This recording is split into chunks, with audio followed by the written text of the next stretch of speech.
Welcome to the Bishop Stortford Community Podcast, the show where we shine a light on the incredible businesses, community leaders, and local legends shaping our town. I'm your host, James O'Donnell, and today we are joined by Dave of BELL'S. Dave, great to have you on the show. Good morning. Thank you for having us. Not a problem at all, Dave. You're the first retail shop that's on the show, which I'm delighted to be able to shine a light on. Sorry, I've fought your thunder there.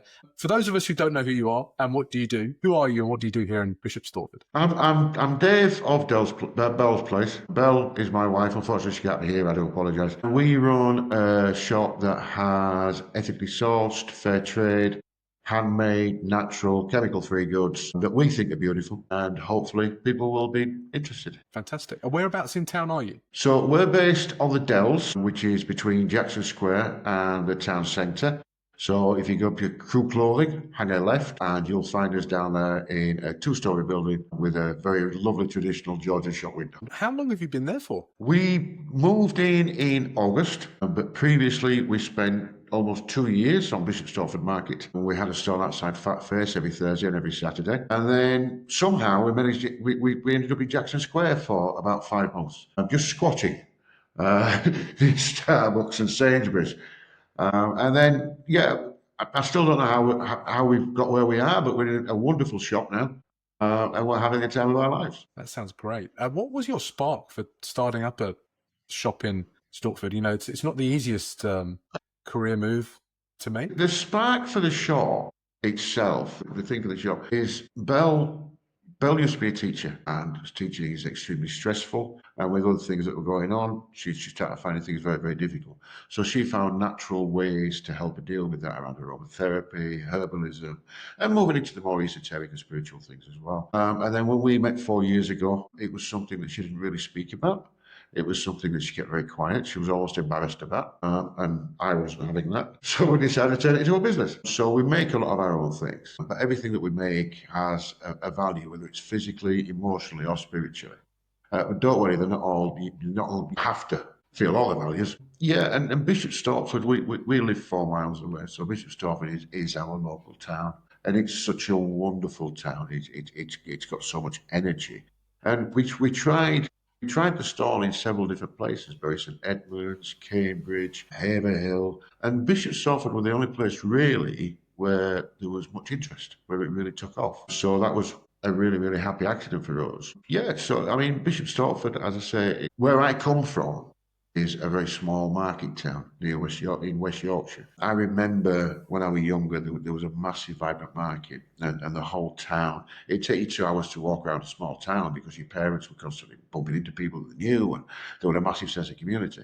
And I've seen that die, and I don't want the same thing to happen to Bishop Stortford. We need as many independent traders as we can possibly have. We need to attract people into the town because it's a wonderful town for service. It truly is a wonderful town for service. Some great eateries, there's some wonderful history, but it needs that little bit more. And we're very, very honoured. I mean, we are blessed to be able to have our shop here and hopefully, attract other people who feel the same way about it. Yeah, I think the route that you've gone down there, setting up independent through the markets and then finding where there's demand and then building the shop off the back of that makes sense. What advice would you give to anybody that was maybe listening to this that's thinking about starting something for themselves? You know, how to get over some of those initial problems? I think you've got to give yourself a lot of breathing room. I think you've got to really, really be conservative with your estimates. It's very, very difficult to make a living on a market. You can be doing 7 days a week and still have difficulty making a living. So I think it's finding your niche, and then I think it's listening to people, finding what people want, and then if you can incorporate that as well, then it is just really finding as many different things for as many different people as possible, putting it out there, and knowing your product. Knowing your product is really, really important. You see places that will say, we've got a personal shopper on a Thursday evening. You've got a personal shopper anytime you come into our shop. I can't explain anything. We also give lots of information with product. So I think it's that personal touch. It's knowing what people want, and it's catering to other people's needs. And how about in Bishop Stortford? What more could Bishop Stortford be doing to support businesses like you, or to help more independents to thrive in the town? It's very, very difficult. I mean, you've got the obvious financial hurdles. If our shop was 50 yards further into town, our rent would be doubled. And if our rent was doubled, our business rates would be doubled. You know, as soon as you set up a shop on a market stall, it's very different. You've just got to find your money to pay for your pitch and buy your stock, get there. Whereas when you move into bricks and mortar, you know, the way that leases are set up for buildings is horrible. And everybody just wants money, and everybody just wants money now. And you've got the expense of trying to set the business up, you've got the expense of trying to buy all your stock, but then you've got to pay 6 months rent in advance, and then you get a big bill for business rates, and then you're straight into utilities. So from a financial point of view, it's so difficult. And I know people that we met on the market who have the most wonderful ideas, but unfortunately, it didn't work for them because it's the financial outlay that you need.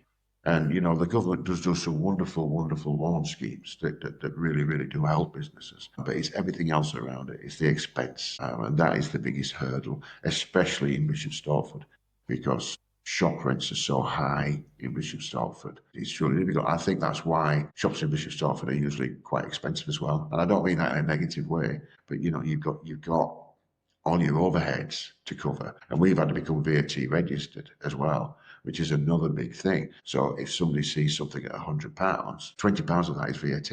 It's not going into our pocket. It's going into the Chancellor's pocket, which is fine because things have to be paid for. You know, there's so many different things. And we're still learning, but not business people. You'll be able to see next time I put my accounts in. But yeah, so for me, that's the biggest issue. And I think it is for a lot of small businesses. Fair enough. Before we came on air, you said that you've got some things planned outside of your kind of core retail offering in the shop. How's that looking for 2026? It's really brilliant. We've been so fortunate. We surround ourselves with people who have brilliant ideas and brilliant energy. We had our first ever drum circle last weekend. Well, a drum oval for the sake of the room. We have tarot readings. We've got workshops. We've got a wreath making workshop tomorrow evening. But then we also have things like Reiki, and we have things like reflexology. We have integrated energy therapy. We've got 2 rooms upstairs. We've got a social room and we've got a dedicated therapy room. And they're wonderful spaces.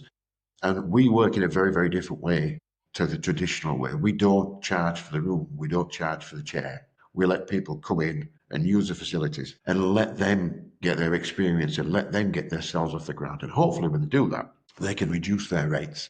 So people get to try other things at a reduced rate. And we get to introduce different things. And it doesn't matter if it doesn't work because there's no financial outlay. So yeah, the people that we surround ourselves with are so important to us. And they really are the hub of Bell's Place, as are the customers. We now do a menopause cafe. And we call it a menopause cafe because we do it in partnership with Café Thyme across the road. We'll get onto Café Town later. But the people that came to that, there were 8 people that came to the first one. And they've now set up their own WhatsApp group. And they're basically running it. And all I'm trying to do is suggest dates for the next one, making a poster and getting somebody to come in and talk about certain things. The first time it was me. That wasn't difficult to do. And the next time it's going to be Bell. So that's not difficult to do. But we've now got people coming forward. We've got Tracy from Harman Massage when they come in and show different massage techniques. There's just so many wonderful people who want to give up the time, come in and help. And you know, so things like that, it creates itself and it builds itself and it runs itself. And all we need to do is put the minimal amount of effort in for people to get the maximum benefit out. And that's, you know, that's just a brilliant thing for us to be able to have the opportunity. That's wonderful. The words you used before we came on air was that you're the community hub, and it sounds like you're giving opportunities to so many different people. We genuinely want to be. So share their we do ideas. something called tea and tarot. So tea and tarot, we don't make a penny from it. You know, it's £6 for 2 hours, which is overrun by an hour last time. People are enjoying themselves that much. But it's £6 for 2 hours. People come in, they have an interest in tarot, they all learn from each other.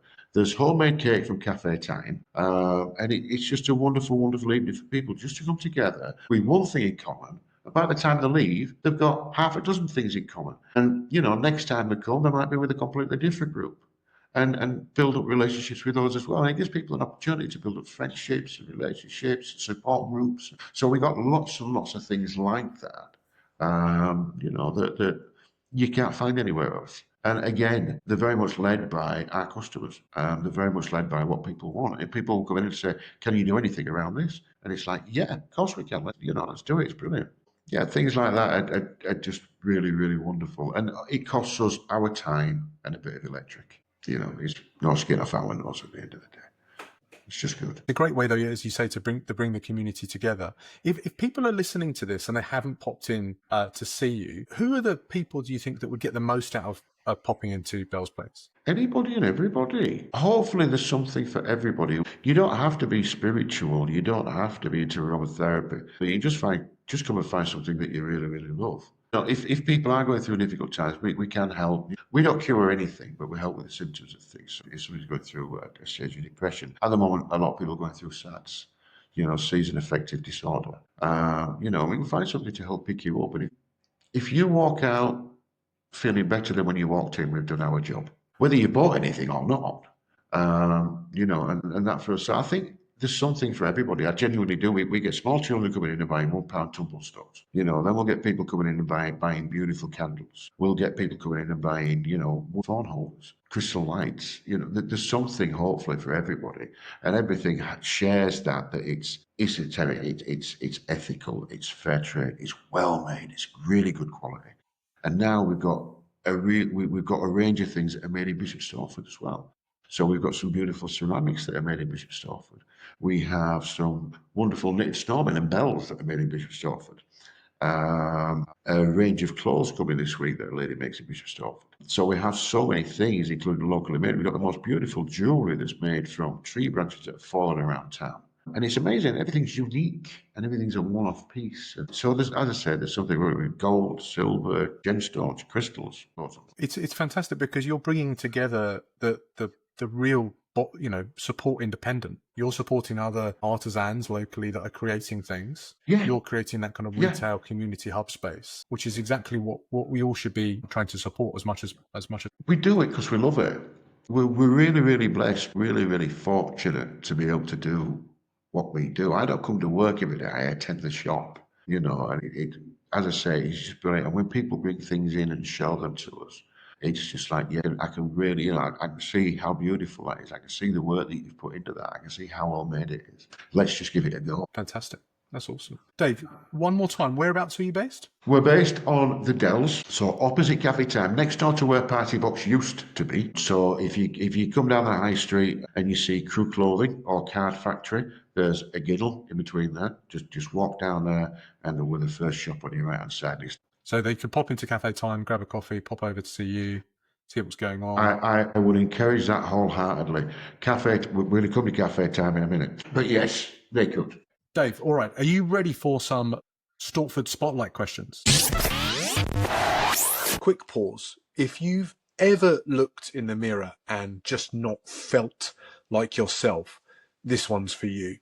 Local business owner Sue Tillett at All About You has been helping women in Bishop Stortford feel confident, beautiful and seen for over 16 years.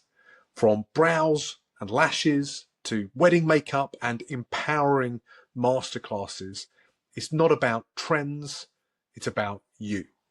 Head to allaboutYou.uk.com and let her know the podcast sent you. Look good, feel like yourself again, support local. Right, back to the show. Wonderful. These are 3 fast questions that we ask every guest that comes onto the Bishop Stortford Community Podcast. Let's get into it. First question. If you could put one sentence on a billboard in Jackson Square, what would it say and who needs to hear it the most? Now, Bell's told me I've got to be really, really nice and positive on this. So I'm going to be, put that phone away. But I think use it or lose it. Genuinely, I think use it or lose it. There's so many shops, unfortunately, that are leaving Bishop Stortford. Every time you look on Facebook, it's what the Bishop Stortford need most. Oh, they need a sports shop. We had one. Claire's had just shut down. And I take that personally because I know a lot of people. Some people have worked there for 17 years, 20 years. To some people, it's actually their lives. So use it or lose it, because if not, we're going to become a town of wonderful cafes and eateries. Barbers, nail bars. People use them, so they have a value. So, I'm not disrespecting them, but wouldn't it be nice to have more of a choice and more of it, and people not going to Harlow to do the Christmas shopping because they can't do it in Bishop. That's a fantastic testament, Dave. Let's support independence, use it or lose it. Sure, we could get Jackson Square to put that up as well. And get off your phone. Aligns with what they're trying to do, doesn't it? Okay, question 2. Where do you go in Stortford that you secretly hope never gets too popular? Now, I am a Yorkshireman. I'm sorry, I am. And that's how Copper Wire were invented. 2 Yorkshiremen fighting over a penny. So for me, I love ECCO. ECCO Charity Shop. I'm sat now on a chair from ECCO Charity Shop. The computer is on a table from ECCO Charity Shop. I'm looking over there. There's a lovely unit from ECCO Charity Shop. I bought so much from there just to furnish the shop. Never mind home. It's such a brilliant, brilliant place. And it's such high quality stuff. And it's a bargain. So that's number one. I'm going to do a couple more very, very briefly. Number one is ECCO Charity Shop. Just don't think of it as a charity shop. Think of it as a shop just filled with beautiful things. Number 2, homemade cake, Café, Thyme. Hannah's cake is just absolutely out of this world. It's just beautiful, and she makes it herself. So they're my 2. Sorry, I was greedy. I took a second. That's awesome, Dave. That's the second person that has recommended me to Hannah's Cake, which I've yet to get down and enjoy, but I will try and do that. Come to one of our events. You can have a piece. Must get her on the podcast, Dave. Oh, yes, please. Okay, number 3. Who's doing something special in town that more people need to know about? It's less of a who and more of a where. It's Apton Road Community Centre. Apton Road Community Centre has some really, really wonderful people giving up their time for free and offering lots and lots of different things, from spiritual evenings through to support groups, community groups. It's just such a wonderful, wonderful space. And there are some really, really selfless, brilliant community-oriented people who work there and give their time there. And it really, you should search for Apton Place and the things going on there. It's brilliant. Yeah, Apton Road, a community centre there. I remember my grandparents years ago now used to go to an event there called Singing for the Brain, and they used to both really enjoy their time there and really, fantastic spot. Again, I need to get them on the podcast so they can talk about the events that they do there and the different groups that they are running. But yeah, that certainly means a lot to me as well. And thank you for highlighting that, because that gives me the impetus to reach out to them and get them on the show. Please do. Thanks Please for do. shining a light on them. And you may get several podcasts because there's so many different people doing. You may get several podcasts because there's so many different people doing very different things. But the thing that they have all in common is that they're doing it for other people and not for themselves. Yeah, good idea. Now, where's the best place, Dave, if people want to follow along with you online and get involved with things that you're doing and seeing events that you've got up and coming? Where's the best place for people to follow along online? Facebook, unfortunately. I am not a fan of social media. It can do a lot of good. It can also do a lot of harm. I've seen that over the years. But for us, it's a tool, and it's a really, really good tool because it does let us get out there. I'm trying to learn Instagram, which, anybody under 20 will just laugh at that. But, I'm in my 50s. Instagram, great. So I am trying. I've managed now to put things on both Instagram and Facebook together. I'm still a complete technophobe, always will be. Belle had to set this up. So, yes, but Facebook and Instagram. And we are trying to work more with the community groups as well. I mean, Stortford Local, Vincent, who runs that, he's a wonderful fella. This is CM23, that's quite a new group that's coming through as well. Bishop Stortford Community, Business Advertising. And we're going to try and widen that range as well. And I do apologise for the weekly videos. They're fantastic, Dave. It's great to see kind of real, authentic storytelling coming through from local independence. It's exactly what what everyone should be trying to do. And what we'll do is we'll put links to your exact channels in the show notes for this show, so that if anybody wants to follow along, they can do that. And everyone can pop down and see you in the shop as well and say, hey, we saw you on the podcast. That'd be fantastic. And if not, they can always use a screenshot and throw data at it, or use it to scare small children with. Awesome. Dave, that's a wrap. Thank you so much for joining us today on the Bishop Stortford Community Podcast. Thank you, gents. I've really enjoyed it, and thank you very much for letting us put our message out there. That's awesome. And it's your first podcast as well, so well done. Yes, thank you. You can't see my legs shaking underneath here, so that's fine. I will watch it back, completely embarrassed, hiding my face, but Thank you. Yes. Not at all. I'm sure this will be the first of many. There must be other podcasts out there that highlight independent shops around the country. So well, maybe I'll I do a hope that little there bit of are. I research for you genuinely hope and there are. suggest you jump on those as well. That should be fantastic. And if you're out there, if you've enjoyed this episode and you want us to interview more independent shops and retailers in Bishop Stortford, the best way to support us, the best way to support the show is to hit follow, leave a quick review on YouTube, Apple, Spotify, wherever you're watching or listening to this, and then share it on your socials or with someone in town who you think should hear it, someone maybe who's not on social media that might want to jump on and watch the podcast. If you've got a local legend just like Dave or Belle who you think we should feature next, mention their name below and I'll reach out to them and look to book them on the podcast. I love discovering untold stories, but in particular, shining a light on independent businesses in Bishop Stortford. Have a great day. Go and shop independent today. If you run a business built on trust, but your website's full of stock photos and silence, we need to talk. True Tone Testimonials helps coaches, consultants, and other service providers turn real client stories into high-converting video content. No scripts, no fluff, just honest words from real people who already love what you do. They're professionally filmed and ready to drop onto your site or into your socials. Head to truetonetestimonials.card.co. Let your clients do the selling. Okay, support local. Let's get back to the show.